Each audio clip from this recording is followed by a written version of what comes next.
we are gathered here today to celebrate my 6-year sobriety birth date. I say sobriety loosely. I'm alcohol free. Me personally, alcohol free. That was my DOC. And I'll get into that in a minute. But I've been 6 years off of my DOC, which was alcohol, as of today. Alright, let us take care of the channel real quick, and then we'll talk more about year 6, going into year 7 now. If you are new here, welcome to my nonsense. If you are old here, welcome back. Oh geez. If you're new here, please consider hitting subscribe. If you're old here, go double check, make sure you're subscribed. Hit the like. If you like, leave a comment. It can be anything related to the video, or it can just be a hello or a few emojis. Anything, as long as it's cool, as long as it's respectful. Hit the notification bell. As always, I will link my tip jars down in the description box. If you want to buy me a coffee, I'm back on coffee. It's my new DOC. You can do so in the tip jars below. Also, any donation, $1, $2, anything is so much appreciated. That is what allows me to continue to make content and to keep moving forward. Go ahead, follow me over on Instagram, same name over there, Nat Nonsense ASMR. That is where I just post pictures mostly, sometimes little shorts, and you can request customs over there. TikTok is just Nat Nonsense. It's not as ASMR. It's just me being a jerk over there. It's just my nonsense in regular voice. Okay. Alright. So going into finishing up year 6. I've been sober now for 6 years. Sometimes that 6 years feels like it's been a year. And sometimes it feels like I have been off alcohol for 25 years. Just depends on my mood that day. At this point, I'm free from like the desire. I don't see it coming back, but you can never be sure, so you always want to stay kind of vigilant, and just keep an eye on yourself and be honest with yourself. Be honest with yourself about how you're feeling. Be honest. Okay, let me back it up to why I'm only alcohol free.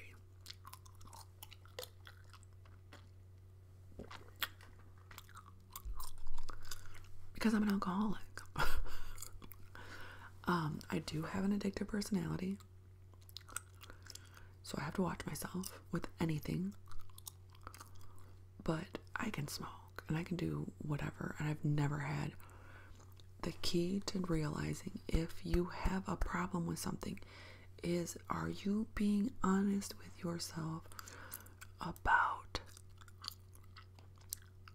how manageable what you're doing is?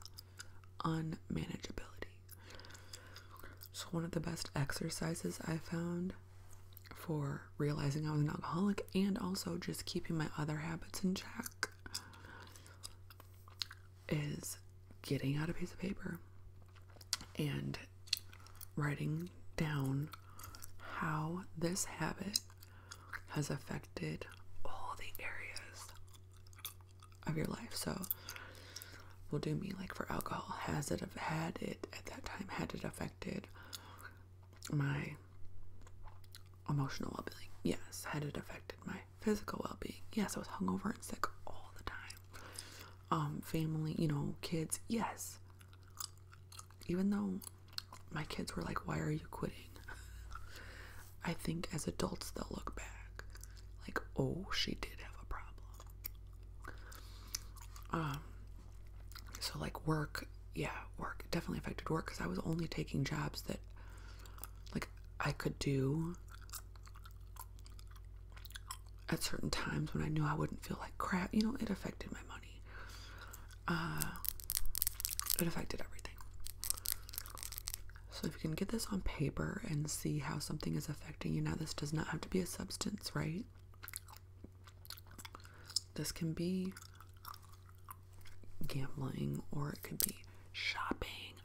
I had a couple really rough years with shopping because that addictive personality, you know, or collecting. I've got 200 perfumes. I'm selling half. I'm getting rid of half. I'm starting to get better in that area.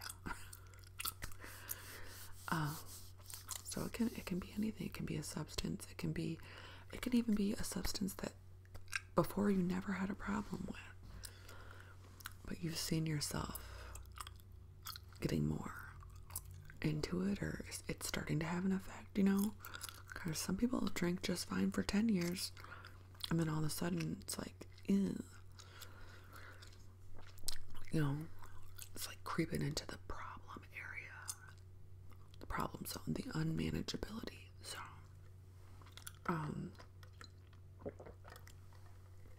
It can be sex. Like some people have that addiction that needs to be addressed. You know, is it causing unmanageability? Is it causing drama? There is even a whole program for emotional addiction now. I don't know much about it. But I do know a few people that need to be slipped a card because essentially what emotional addiction is, and sometimes these go together, like emotional addiction goes with substance, you know, sometimes these things pair up, or emotional addiction goes with that sex addiction or whatever it is. You're getting hooked on these like peaks and valleys. A relationship, like a turbulent relationship, you might be emotionally addicted to fighting and making up. You might be emotionally addicted to getting involved in a bunch of drama that doesn't even concern you, or you put yourself in drama, or you start drama because you are addicted to like these rushes that you get from the drama. It gives you a little rush, and you know that it does, because think about when you've been angry before. Your body feels something, right? It feels a little hot, feels a little tense. Like, that's connected to your mind. Like, everything is connected. So you can easily, if you keep on with this stuff, put yourself in a pattern that's just as dangerous to at least your mentality, but sometimes physically too. It's putting your whole system in jeopardy, you know? So there is a program, like a 12-step program designed just for emotional addictions. Now, how do I feel about the 12-step programs 6 years in? I feel multiple ways. I'm grateful to them. I'm so glad I had them in the beginning, because I needed some kind of structure, and I needed to be retaught a lot of adulting. I realized that no adults in my life had modeled adulting for me. And I think the 12-step program and being in my program, I did finally get to meet adults that were willing to kind of teach you what adults do, how they cope without hitting the bottle, you know? So I think that the 12-step program is pretty awesome in a lot of ways. And in some ways it's not.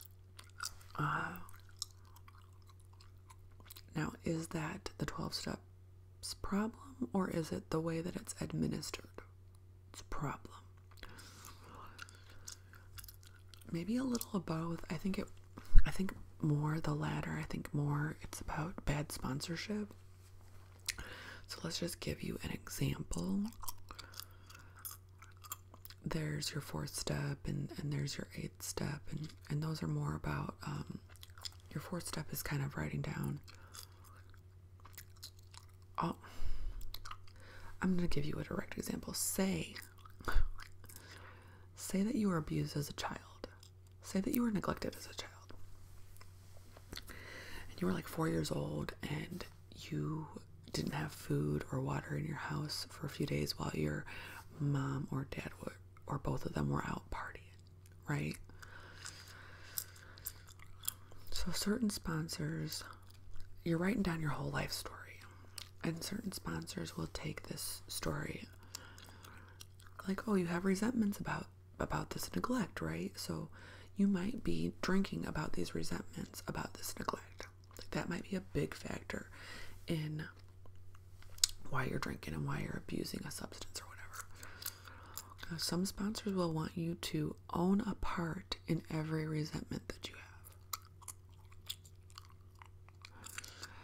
Yes, even being neglected at 4 years old, even being sexually assaulted at 5 or at 25. That should never be a thing. You should never own your part. Now, granted, you can say, this isn't owning your part in what happened, because that is always on the assailant, right? Or the abuser. But yeah, when you're older, you could say, you know what, drinking played a big part in why I was in an unsafe situation. That is not why. That is not your fault that action occurred, you know? So I think that there is some development of other programs that might be like loosely based on the 12 steps, but are trauma informed. So I'm hoping that there can be more, like, there's no one right way to do this. And you're supposed to, even if you're in the 12-step program, you're supposed to say, however anybody needs to do it, that is up to them, and I wish them the best. Not like judge outside programs, because there's like several. There's this 12-step, there's Celebrate, which I think is a Christian-based one. There's like a Buddhist-based one. I would love to look into that one. I just want to look into that one. I don't know much about it. And then I think there's these trauma-informed ones that are popping up. And I'll be honest with you, it's just a good sense of community that gets you through your first couple of years. So, how much does the dynamic of the program matter? It's more about finding people that have been through what you went through. They get it. They can share their stories. You can share your stories. And you can call them if you're feeling a little bit icky that day, you know.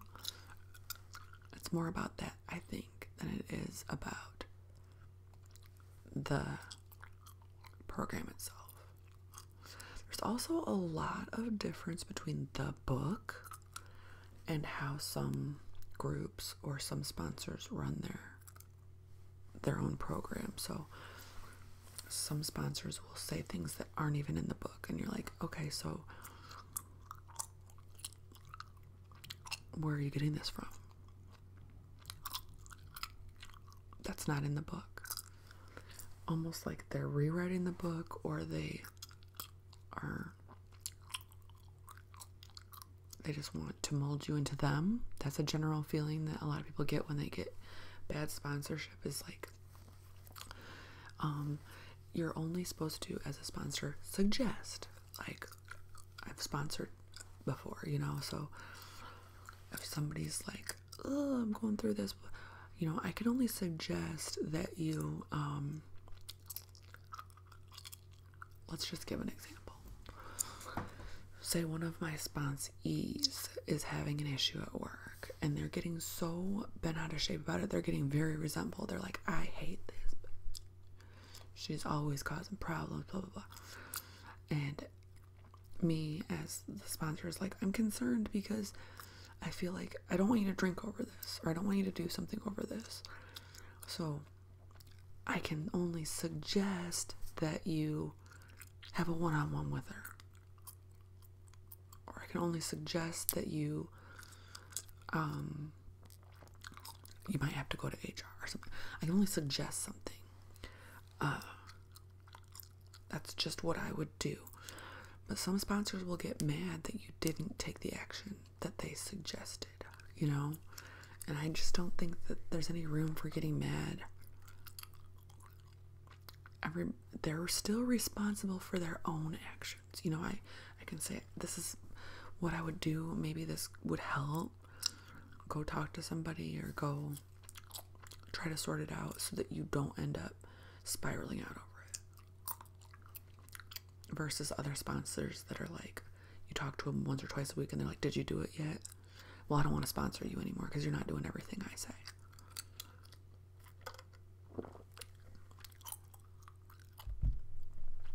So, yeah, I've had 2 horrible sponsors in the last 6 years. Right now, I'm not even sponsored, which I know people in the program flip out about. Flip out if you must. Right now, that's just the way it is. I'm okay. I feel very okay. And granted, I do, when you have a good sponsor, it is magic. They are so helpful. You find somebody that you feel is very balanced and has really good suggestions. And you can say, what would you do? And they can give you a good answer and you can take it from there. That is very helpful when you make those connections. But things happen, people move, or you can't get to their home group on the days they go or whatever. And I'm fine with where I'm at. I'm a secretary for one group, for one of the local groups, and I like having a little duty. I like giving back, so I'm the secretary, so I have to go in with my laptop at the business meetings, which are once a month, and type pretty much everything that's said. It's not easy. When they gave me the job, you have to like bid on these duties, right? And nobody was bidding on secretary at the time. And so one of the members was like, oh, I think you'd be great at it, you know? And I was like, what is it? I don't get it. And they're like, oh no, it's a piece of cake. I'm like, okay. And I took it, and it's not a piece of cake. It's not a piece of cake. It's not something I couldn't figure out. But I've been secretary now for 2 years, and there's still times where I'm like, what the heck is happening? Especially because people will start chatting, and that's not supposed to go on the record. So I'm like, is this on the record or not? Stop having side discussions, because I need to put in the business information. And here I am, like, and they're like, it's a little frustrating, but it's rewarding, and I'm glad to give back to a program that basically I used to get sober, you know.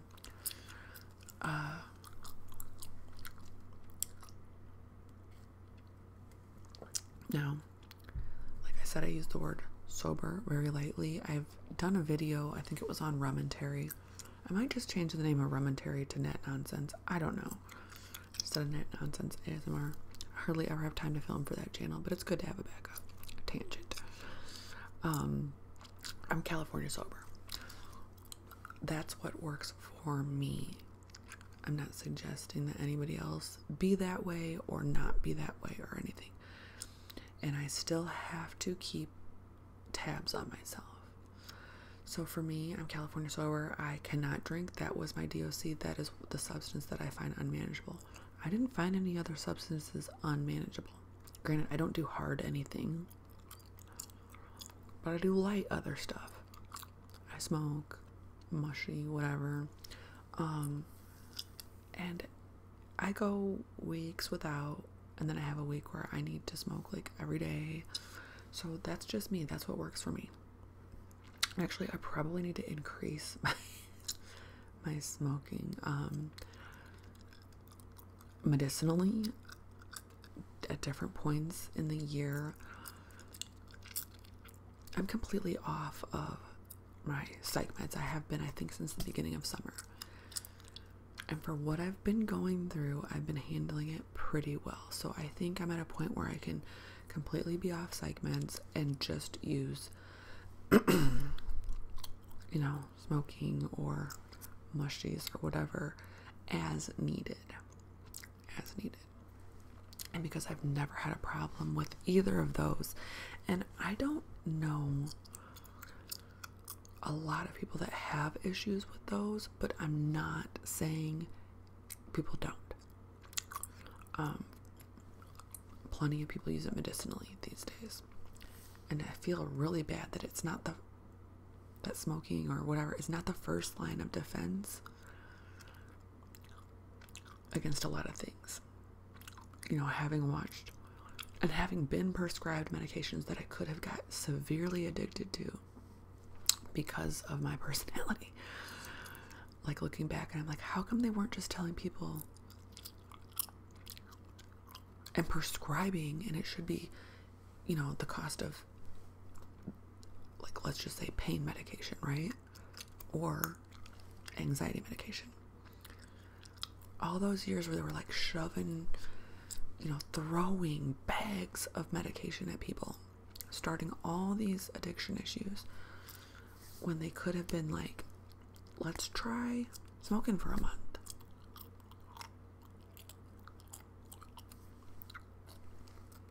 Is that going to alleviate your pain? Well, it's worth a shot. Is that going to alleviate your anxiety so you don't have to pop a pill for that? And I'm not talking about a daily pill. I'm talking about the barbiturates, right? Why wasn't that the first line of defense? And now we're getting in all this information that mushes. I don't know what you can say here. If you know what I'm talking about, you know what I'm talking about. But they're shaped like this with a stem, okay? All this information that it can help you, like it can reset your brain, it can help you with anxiety, depression, PTSD. So all this new information is coming out. But those things have been around forever. And it makes me sad that people have been put down these paths of addiction at the hand of maybe a well-intentioned doctor whom they didn't even examine these other things that were a lot less harmful. It's terrifying. One day there will probably be books written about it. There already are. I mean, there's the new the new show, Painkiller, on Netflix that kind of gets into it. Just how they were throwing pills at people. There was Dope Sick, which was a book, and then it was a show on Hulu that talks about how they were throwing pills at people. There's a whole bunch of documentaries about like the pill mills and pill shopping and all that. It's really crazy to think about. And I don't know if you've ever met or known anybody that's went through, first of all, a pain pill, or then if they moved on to even more serious, the withdrawal from that. There's not even words. There's not even words. And I guess what's even one step worse is the withdrawal from a serious barbiturate addiction, which I was prescribed both of those things. Yeah, because I have osteoarthritis, I have chronic pain. I don't even know. I probably have a million other things. I finally have insurance, so I guess it's time to crack open this can of worms. And then depression, anxiety, and all these other neurodivergences. So it's a pretty scary process of getting help when you're not sure if what they're going to put you on is going to be something that you either get addicted to, you form a dependency, or you already know you have an addictive personality. So, like, or before you've admitted that to yourself and you're just taking everything they give you. I don't even know what to say about all that. Anyways, the point is that I've made it 6 years, and no matter what happens, those 6 years aren't lost. Even if I were to go out tonight and slip up, and I were to go back out for a couple of years and mess up for a couple of years, those 6 years, I learned a lot about myself. I learned a lot about the programs. I learned a lot about how to cope. So it's education. Nobody can take your education away from you, right? So when people get down on themselves about having a relapse, you still have that 6 years experience. that's still on your resume, right? So if you do have a relapse or a slip up, or you need to get off of a substance, like say I all of a sudden found out that I can't smoke anymore, like I'm losing control. I'm losing control with my family. I'm spending thousands of dollars. I'm losing jobs. Like say that happened and I only had, smoking to blame. I would have to go through this. But I still have that 6 years of education that nobody can take away from me to apply to whatever whatever I need to. Like I said, I was like doing this with shopping or blah, blah, blah. And that's a whole other video. A whole other video is being neurodivergent and forming addictions. That's a whole, and that's another thing. I talked about the trauma-informed programs. They are starting to integrate some neurodivergent data and neurodivergent help into these programs too, because the connection between being neurodivergent and forming addictions is strong. Beast mode. Okay. So anyways, let's give me this means more to me than my birthday, because my birthday just happens if I make it a year. I just am here, which is great. Birthdays are great, but there's always some work that goes into this. Some to a lot. It's not easy. And it is easy. It's the hardest thing I've ever done, and it's the easiest thing I've ever done. So, go now. It's your birthday. Go now. If you are still there and you watch this all the way to the end, also, if you're struggling, just join any program for now, okay? And I'm here for you. Join any program.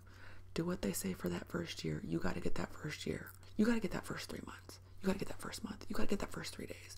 Join a program. Do what they say. Okay? It might feel a little culty. Okay? Pull yourself out after you're completely sober and say, what program, could I look at other programs? But for the first year, just join that thing and just do what they say. Start over as many times as you need to.